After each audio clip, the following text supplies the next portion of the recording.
Welcome to the Besties with Breasties podcast. Sarah Hall here. I am a certified health and wellness coach, athletic trainer, mom, and breast cancer survivor. I help women overcome their own mind drama to make mind shifts that open up the possibility for their most empowered and energetic life. And I am Beth Wilmus, author, speaker, and founder of a human investment organization, otherwise known as a nonprofit, called Faith Through Fire. Our mission is to reduce the fear and anxiety that breast cancer patients feel and replace it with hope and a path toward thriving. This podcast is about our experiences with breast cancer and life after as young survivors and moms.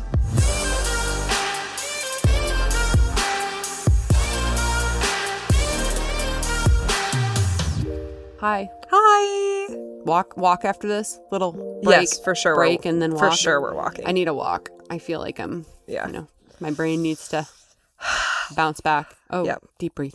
I know. I've actually been working a lot on there's a new technique I was reading about the 4-7-8 breath technique for your vagal stimulation. You and I are reading the same things right now. That's so crazy. Yeah. Was it a long article online? Yeah. Oh my gosh. Where did you see it? I don't know. Oh, okay. But you and I were talking the other day about this, and you and I were very in sync on the vagal nerve. So I was like, what are we reading? We're both reading similar literature right now. I mean, I literally wake up thinking about my vagus nerve. Him and I are friends. Well, that's because, I don't feel like you're as activated as I am. My nervous system's constantly like in... Yeah, you need to be thinking about your vagus nerve as much as I do. Me and my vagus nerve need to become besties. For sure. That's not even what we're talking about today. No. That's not even... So the title of this episode is Healthcare as a Business, which... Yeah.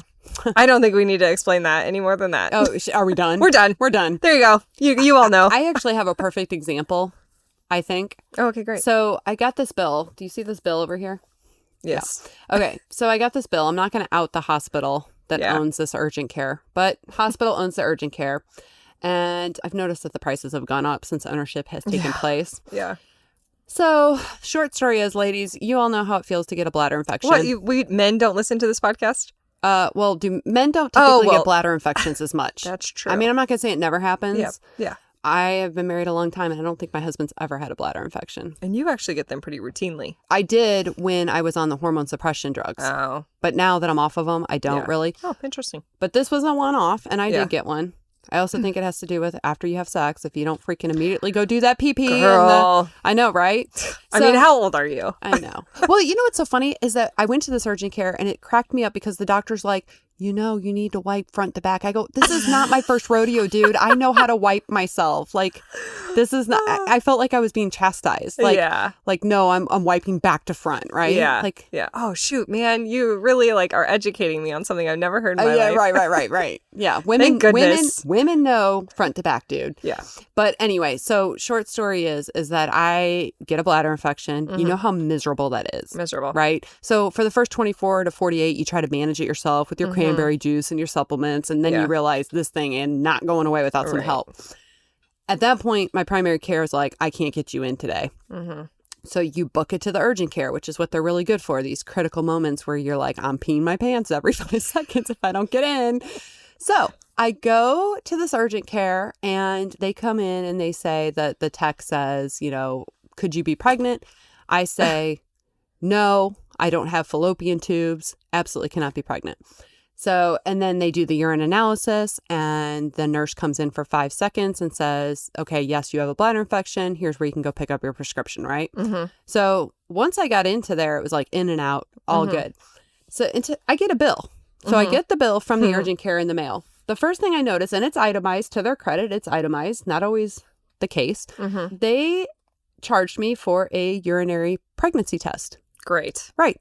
I'm like, that's interesting. I told you I had no fallopian tubes, no need for a pregnancy test, and yet you charged me for it anyway. Mm-hmm. Second, I get charged, the bill was for $327 for a 30 to 44 minute visit when I, in fact, saw the nurse practitioner for what felt like 5 seconds, and if I was being generous, might be 5 minutes. Mm-hmm. So my out-of-pocket for this visit was like $260, okay?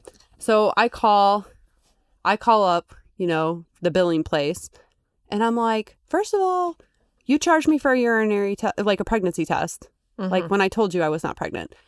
And she's like, oh, okay. And I said, and secondly, you charged me $327 for a 44-minute visit when it was like 5 seconds. I'm like, I'm not paying this. Like, that's ridiculous. And she says to me, well, it doesn't matter if you see her for 5 seconds or if you see her for the full 44 minutes. This is the contracted rate, so that's what you have to pay. Yeah. Now, does that... No, I mean, this is where insurance sucks.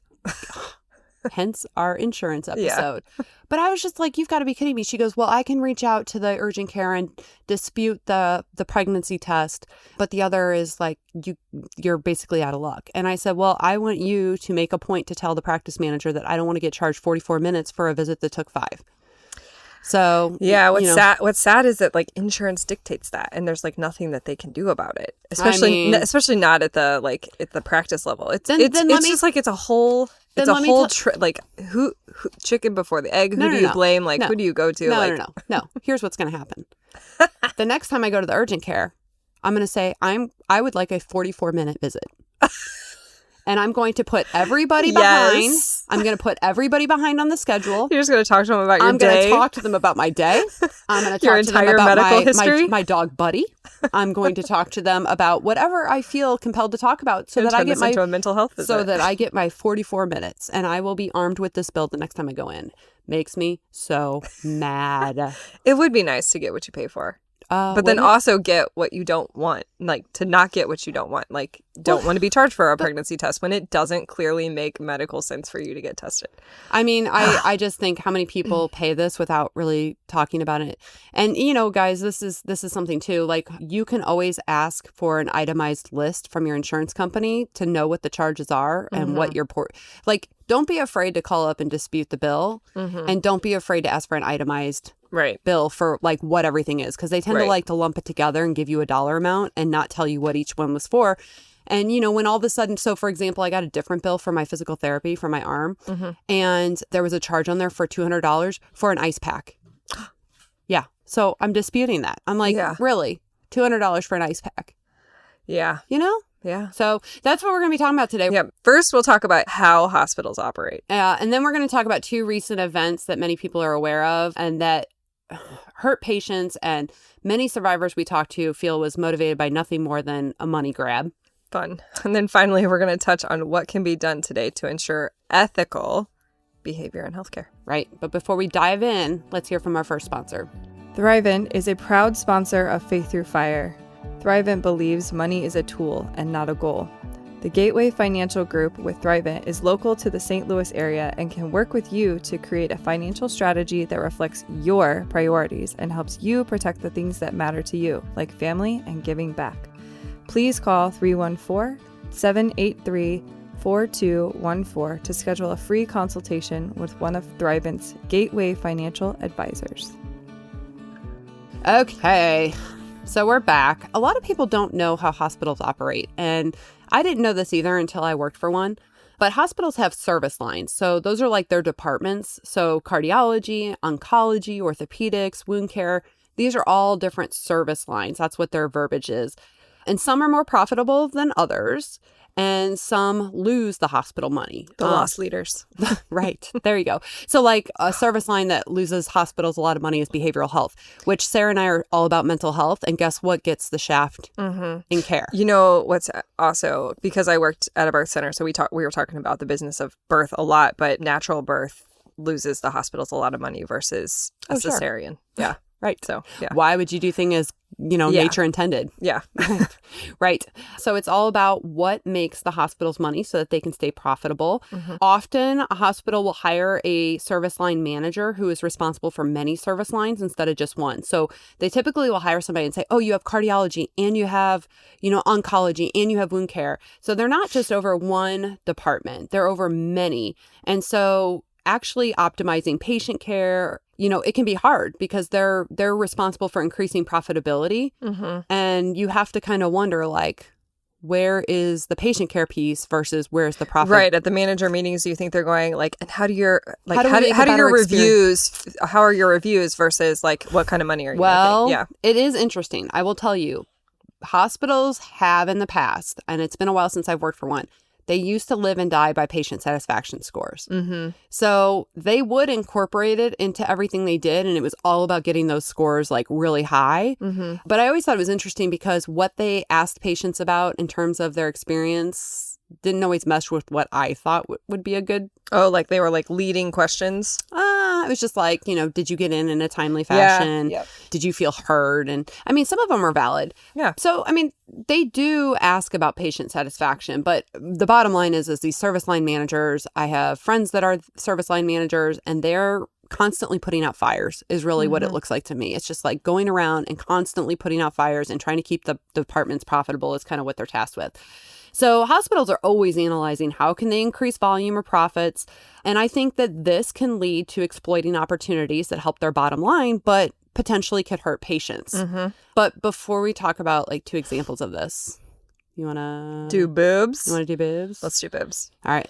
Boobs in the News is a fun segment where we read funny tweets by real people or ridiculous news stories. Boobs in the news, boobs in the news, boobs in the news. So this is not a news story. Oh, it's not a news story? Not a news story. Okay. Funny tweets. Oh, okay. Yeah. By real people or ridiculous news stories? Okay.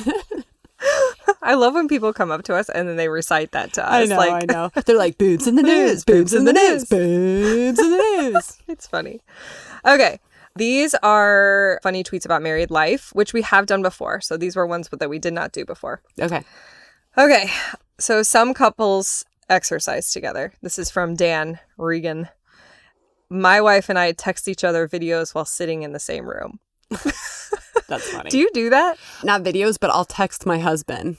Oh, okay. Like I'll text him a question. I tend to text reels. Like, especially recently, he started playing a lot more golf. And like all of a sudden on my reels, more golf started showing up. Oh, like, interesting. How to perfect your swing, or like funny songs that took, I don't know. And I was like, what the heck is happening? You're seeping into my phone algorithm. So Gary and I are pretty anti-social media. So I can't send him reels. Like I have one for the Faith Through Fire account. Like you have to have one for the business.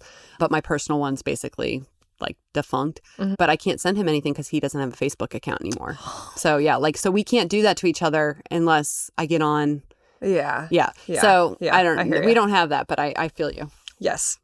Okay. I don't feel like this one like connects with me, but I'm sure this connects with lots of people. Husband and kids are out of town, so I'm back to my natural state, depressed Cheetos for dinner and wondering why is life so sad. When they're out of town, that's when I'm like loving it. I know. Like when everybody's out of town and I have a quiet house, that's when I'm like, hello. Yeah, I can do my mindfulness. I can, read my Bible. I did see, obviously I'm the person who likes to watch a lot of reels, but I did see this one that, it was on Saturday Night Live. And I can't remember, Kate McKinnon maybe. And it was like, when the kids and the husband are out of town, you sit down and you put your feet up and you watch true crime stories. Oh, that's so true. Like you're going to relax and watch true crime stories. Yeah. No, I find it real, but I'm a loner. I mean, my quiet time recenters me, so. Oh, yeah. Okay, so here's another one. Husband, have you seen my jeans? 5-year-old, have you tried the big closet where all the clothes are? Me sheds a single tear of pride. Yes. I've actually read that one before. That's like when mama training's paying off. Right, for sure. That's funny. This is from Crack Kid. Oh. With like a cool like little lightning bolts in the middle. A sucker punch, but it's just my wife calling the dog who's on my lap. Do you get that one? It took me a minute. So the dog is sitting on his lap. And then she yells, and then he jumps up. Yeah. That's why I don't have lap dogs. Yeah, for sure. Buddy is not a lap dog. That's too funny. There's your boobs. Boobs in the news. Boobs in the news. Boobs in the news. All right. We're back. So when we asked survivors about real life examples that they felt have led to medical skepticism, they gave us 2 really interesting examples. The first is the opioid epidemic. Duh, this is like a big one in the news right now. Well, so have you been watching? Netflix. Yeah, I was just gonna say the Netflix painkiller show. Mm-hmm. Have you watched that? Yeah, me too. I binged it in a day. I think it took me a few, but I also binged it. What did you? Well, first of all, for those that are listening who maybe don't know what it's about, how would we briefly? Basically, there's this Purdue Pharma. Right, there's this family. there's this wealthy family. They're the Sackler family. They own Purdue Pharma. They are essentially responsible for bringing oxycodone to the market, right? And if you've watched Painkiller or Dope Sick, you know that basically they rose this drug to infamy from like ingenious marketing and lies. I was going to say, and really just deceptive practices, right? Yeah. So they knew how addictive Oxy was, but they pushed it anyway. And doctors were incentivized to prescribe higher milligrams for higher reimbursement rates. So I thought that was really interesting. It wasn't just about getting doctors to prescribe. It was about getting them to prescribe in higher and higher doses because that's how they got more money. Yep. That's how the Sacklers and Purdue Pharma got more money. So they had all these pharma reps going out there and really pushing the milligram dose and trying to claim that it helped people. And I thought Painkiller was really sad because it showed how a normal family can quickly spiral into the throes of drug addiction and what it does to the family. And it was just... It's a massive generational ripple effect that happens on so many levels, and they were destroying communities. Yeah. I mean, what did you think was most shocking about that whole story? Was there anything that came out of it? I mean, I'm sure some of it was creative license, but basically the bones of it were true. So yeah, I mean, because I also watched Dope Sick, which I found really interesting, and that I think centered mostly on like this more on the East Coast, maybe like a Virginia area. There was a coal mine, I think, if I remember right, and there was a doctor there, and he was like really apprehensive to prescribe it in the beginning, and then he ended up doing it, and then he himself got into a car accident and became addicted to it. And just to watch that too, and then have it alongside Painkiller, I think what I found most shocking was just like how it completely changes the way that your brain thinks. Like you stopped thinking about like, I need to eat, I need to sleep, I need to work, I need to be there for my family, and that's all you think about. And the effect that has on everyone in your life. I mean, I don't know. It was incredibly selfish, and how anybody could be that selfish. But at the end of Painkiller, the ending was insane. Matthew Broderick, who played the Sackler family, which I forget what the guy's name, but the head guy. I think it might be Richard, but I'm not sure. Yeah. He was having like this conversation with his uncle, who wasn't even there. Like, and he kind of was losing it. And he was losing it, and you could tell just at the end, like he came to it, but he had like zero remorse. He just kept pushing forward. Every time they would hit a wall, he would keep pushing forward. Because his focus was on the money. I think that for me was just what was so infuriating, was that, to your point, they ruined entire communities of people for money. Yeah. And just the amount of greed that people have, where they will prioritize money over the well-being of people, is just, to me, it's just such a sad statement of where we are as a society. And it's just so demoralizing, because it's like, who are these people? But they bought all the people around them. Like they bought the salespeople. They just gave them tons of money, and they put their almost like their moral values aside, because even when they would start to see like, oh, what I'm doing is potentially not good, they would just end up giving them more money. More and money, then they'd be more like, prestige. Oh, yeah, okay. Or the part that I found most shocking, because this part's true, is that they bought off the FDA guy. Yeah. So like the FDA guy at first was like, no, there's lots of problems with this. We're not going to approve it. We're not going to approve it. And he held his own for a really long time until they took him away on a weekend away. They partied it up, and all of a sudden he approved it. Yeah. Shortly thereafter, the FDA guy quits the FDA and goes to work for the Sackler family. Yeah. And it's like, to me, it was shocking that there was so little oversight. And they make the point to say that everybody thinks the FDA is this huge agency and there's all this oversight and all these checks and balances. It came down to one guy. One guy said yes when he knew he should have said no. And the entire country crumbled. Yeah. And there's been no accountability for any of that since. And it's like, it is unbelievable to me that one person can wreak that much havoc, and there was so little oversight. You know, where was that man's boss? I think this is also where my medical skepticism comes up with anything that's approved by the FDA. Right. Yeah. Oh, no, I know. I mean, you know, when so full disclosure, right? In my early 20s, I worked for a pharmaceutical company, and I did not experience like what they portrayed in that show about pharma reps. Like, you know, by that time they had cracked down on all of that. I do think there was a time where all of that, you know, weird promotion and trips and all that stuff was like the norm. When I went, it was kind of the heyday was over. And Dang. I just found it to be a huge grind. I mean, Yeah. it was such a huge grind. I mean, Yeah. it was just not a great job. I did not enjoy it. So, you know, you're kind of pushing these drugs, but a lot of times they would have like a black box warning, you know, which they're required to put on there, like to basically disclose how toxic they are or how many adverse effects they could be. And it's like, no big deal. You know what I mean? Like black box drug, like no big deal. And it's like, this is a big deal. Yeah. You know, like for example, this is kind of a weird thing, but my husband was on Accutane as a teenager, which a lot of people went on for cystic acne. And he and his sister have perfect skin now.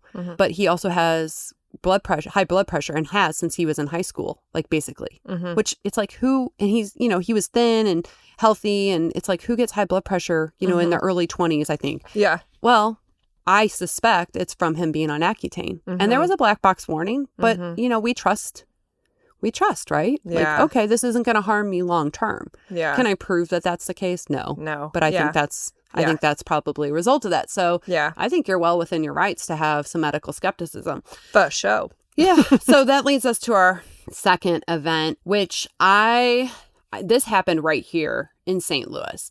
So there is a children's hospital in St. Louis that opened a transgender clinic in 2017. And if you know service lines for hospitals, surgery is a pretty profitable service line for hospitals. I did a little research when this came up because it was super interesting to me, but transgender surgeries is expected to reach $5 billion by the end of the decade. So it's very, very profitable.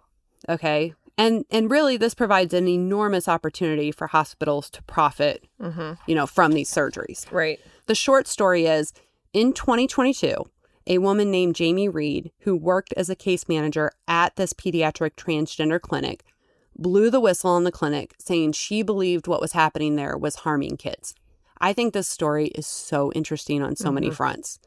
First of all, the thing that struck me first is that Jamie described herself as a queer woman married to a trans man. So clearly she wasn't coming from a place of like bias against this. Yeah, like I don't think there was a political motive here. Like, oh, okay, I'm just, you know, I'm opposed to this. Yeah. Fundamentally.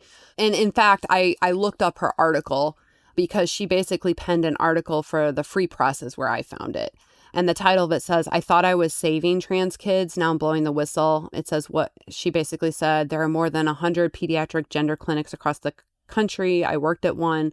What's happening to children is morally and medically appalling. So she pins this article and basically goes into, she got into this care because she was empathetic to the plight of trans kids. Like she talks about how she had a lot of gender confusion growing up. And so she gravitated toward this work for the obvious reason. Like she empathized. But when she got in there to this clinic, she over time felt as though they were harming kids. She felt there was an abnormal amount of kids, specifically groups of girls, coming in and claiming gender dysphoria when all signs pointed otherwise. And yet they were going down the road of prescribing different hormones and things like that, even though they didn't exhibit signs of true transgender body and for somebody who had lived experience with that, she would be able to see it.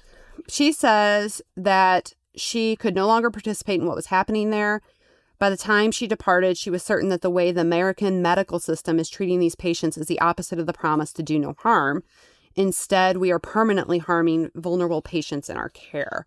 So I was interested to kind of see what her thoughts were and like what she was seeing. And I thought this was really interesting. She said one of her jobs was to do intake for new patients and families.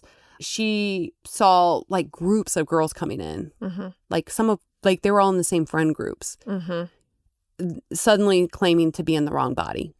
And these girls, she said, had many comorbidities: depression, anxiety, ADHD, eating disorders, obesity. Many were diagnosed with autism or had autism-like symptoms.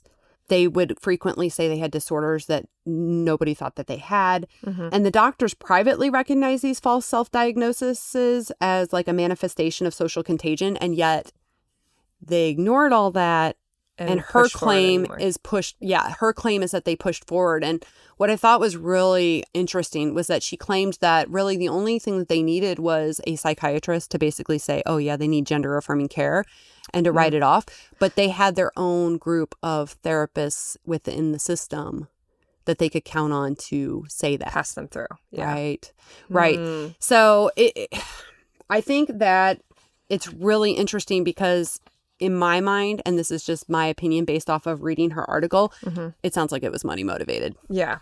You know, that there are populations of kids coming through that have other mental illnesses or other comorbidities, and they were pushing this on them because of money. And you can imagine like opening up this new clinic, you know, and maybe it had the right ideas in the beginning, but now they've got this service line manager or somebody over top of them who is like, your clinic's not making enough money. And then they start getting creative about how to keep their clinic open, how to save their jobs, how to do, you know, like. I do think it's top down. I think it's so, there's so many aspects to this that it's like, yeah, you know, I get proud of and like also feel very, you know, like her speaking out was very brave of her to do. I mean, I think it was. She says that people said, do not come out about this. And they were, you know, calling her a transphobe. And I thought that was really interesting to call her a transphobe when she's gay and her partner's trans. But well, I think that's probably what gave her a little bit of rocket fuel behind her, because she's like, absolutely not. I'm like anything but. This is my lived life. Like, I think it says something. It's so funny because before you got here, I was talking to Ken, who does all of our sound and stuff. And this isn't related to this specific topic. We were talking about something else. But I said, I think we've really kind of lost our minds as a society because people don't feel like they can change their mind anymore. No. Right? Yeah. This woman, to me, I thought she was interesting and brave if what she says is true. And we should say that the Attorney General is looking into this and they are investigating this hospital for their practices. But to my knowledge, I don't think that they've come up with the final report. So this at this point is just she said, they said. So it is important to note this. But what I was talking to Ken about is like, I think it's so interesting in society today that people can't change their mind about anything. This woman, Jamie, she changed her mind about something after her lived experience showed her that it was not helping these kids. It was harming these kids, in her opinion. She outlines, I mean, I don't even know if I can say this because it's like so sad, but she outlines a couple of different circumstances as examples. But I'll tell you this example here because she basically said that one patient, one boy, he was 15 years old, was put on a drug called bicalutamide. Bicalutamide, that's hard to say. And the caseworker was saying, I'm concerned that basically this patient doesn't know what this drug does. And bicalutamide is a medication used to treat metastatic prostate cancer. And one of its side effects is that it feminizes the bodies of men who take it, including the appearance of breasts. So the center prescribed this drug as a puberty blocker and feminizing agent for this kid. But with all cancer drugs, it has a lot of side effects. And this patient ended up getting one of them, which is liver toxicity. So he got liver toxicity. They immediately took him off the drug. And then she claims that afterward, his mother sent a message to the center saying that they were lucky that her family was not the type to sue. And she goes on to talk about how these kids, it became very clear that these kids and these parents don't understand what this could potentially do to them, both immediately and in the long term. And I think that's why this maybe, well, it's fueling medical skepticism for a lot of people, but I think in particular for cancer patients, I have a theory about why this alarms people. It's because any of us who have lost body parts, any of us who have had to go on hormone suppression drugs, or for men that have prostate cancer that have to go on feminizing drug, it changes your personality. It changes your you stop becoming the person that you were before. Yeah. Your mental state is affected. A lot of times it causes depression and anxiety. It creates sexual dysfunction. It creates self-esteem issues. And now you are foisting all of that onto children who don't a lot more years. Well, but they don't, their little, what is it called? Prefrontal cortex isn't developed. They don't understand. And that's what Jamie says. She's like, they don't understand what the side effects are going to be.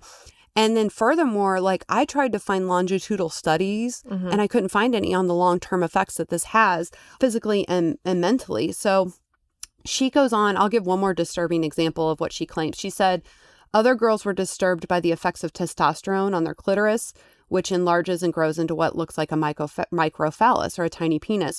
I counseled one patient whose enlarged clitoris now extended below her vulva and it chafed and rubbed painfully in her jeans. I advised her to get a kind of compression undergarment worn by biological men who dress to pass as female. At the end of the call, I thought to myself, wow, we hurt this kid. There's a lot of stories that she gives in this where... Well, and it sounds like they're just not even really talking through, like... I mean, we say this all the time, like even when somebody comes in and they're saying, oh, you might need to get a hysterectomy. It's like, tell them all the things that they need to expect. And it sounds like that's not being done. No, I don't think they know. Yeah. I mean, some of them do. She's claiming like, listen, we all firsthand saw how this was harming kids. She quotes some poor girl who had her breast removed at, 15 or 16. And then she called asking for them back. I mean, that's how unaware or probably that she had other mental illnesses where she didn't fully understand that that's long gone. But yeah, I mean, it's just to me. And when I read this, I mean, like I said, the jury's still out. They're going to do their investigation and they're going to come back and make their assessment. Money. Yep. Money is what I heard throughout this entire story. I heard money. Yep. And to your point, I think it's a top-down situation. The Sacklers was top-down, right? Like everything came from the top. Same thing here. Everything's coming from the top. I do think you have people within these clinics who are trying to do good work and are trying to help these kids. But it became fairly evident to me that the data is pretty scant. Yeah. And there could be some really severe life repercussions. And I get why breast cancer patients would be upset about this because all of us wish we had our estrogen back. All of us wish we had our breasts back. Yeah. All of us wish that we had our sex life back, for those of us that are impacted in that way. And it's like kind of heartbreaking. It is. We have women that are in their 20s and 30s that are trying to come to grips with having lost all that. I honestly can't imagine, a 15 or 16-year-old and So yeah. Anyway, you can read Jamie Reed's account yourself by Googling the Free Press and her name. But that was a really interesting example that happened right in our backyard. So before we kind of close out and talk about cancer as a business, let's hear from our second sponsor. It's important to have a primary care doctor that you can count on. At BJC Healthcare, world-class and compassionate primary care providers are ready to see you at offices close to home. And you can count on BJC to make it easy with convenient online scheduling, virtual visits, and direct messaging. To find a BJC primary care provider near you and to schedule an appointment online, visit bjc.org/primary care. Okay, we are back. So what patients who are medically skeptical do when it comes to trusting their hospitals or doctors' motives, I mean, it probably ranges. You ask questions. For me, it's educating myself, and that way I can go in and not just take them at their word. So I can ask educated questions. What do you do? I mean, I'm still kind of like reeling from the conversation because it's so easy what do I do? Is that what the question is? What do I do to... What can patients who are medically skeptical do? So that they can trust their hospitals and doctors? Yeah. I mean, for me, I think it's a gut instinct. It is. And honestly, the last couple of people, we're actually going to be interviewing a couple of people who had some really powerful stories about trusting their instincts and seeing what happens when that happens. But when you just get that like intuition feeling, I feel like it needs to be followed, or at least something. You need to like honor your body and honor and the message that it's giving you. I mean, it's the elephant in the room. Yeah. Like if the medical system wants to pretend that medical skepticism doesn't exist, they can. I mean, we've talked about it. But they're building it themselves. Like they've built the model for medical skepticism. Like if they ever thought that wasn't going to get out there. No, that's what I'm saying. They're feeding the monster. So it's like they want to sit there and we've talked about this. Like, oh, they just don't know. They're just uneducated. It's like, no, it's lived experience. I have eyeballs, right? Like we've seen what the opioid crisis has done. And people will do some crazy things for money. And people will do, it's a slow burn. They start compromising their moral values one by one. It's a little chip here, a little chip there, and And all of a sudden they didn't intend to, right? But now they're harming people. And for what?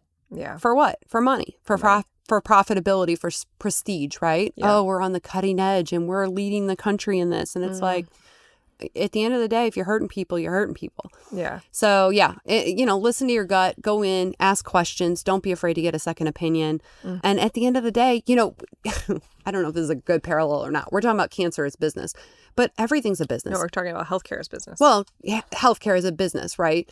But everything's a business. Like we have the same, I'm a churched person, right? Like my faith's important to me. People get so upset because church is also a business. It is. And that means that things happen in churches that are not on the up and up, and bad things happen and bad people do bad things. And it's like no industry is protected from that kind of, moral decay. So it's not just to vilify the healthcare system. It's to say every industry is human and could be susceptible to being, swayed by greed. And so I think it's okay to go in and just be on the lookout for those red flags and listen to your gut and advocate for yourself, really. Yeah, for sure. I agree. All right. Until next time, guys. See ya. Thank you for being a listener of the Besties with Breasties podcast. If this podcast had a positive impact on your journey, leave us a review or consider becoming a supporter. You can donate with the link in the show notes or at faiththroughfire.org. This episode was hosted by Sarah Hall and Beth Wilmus, audio and production edits by Innovative Frequencies.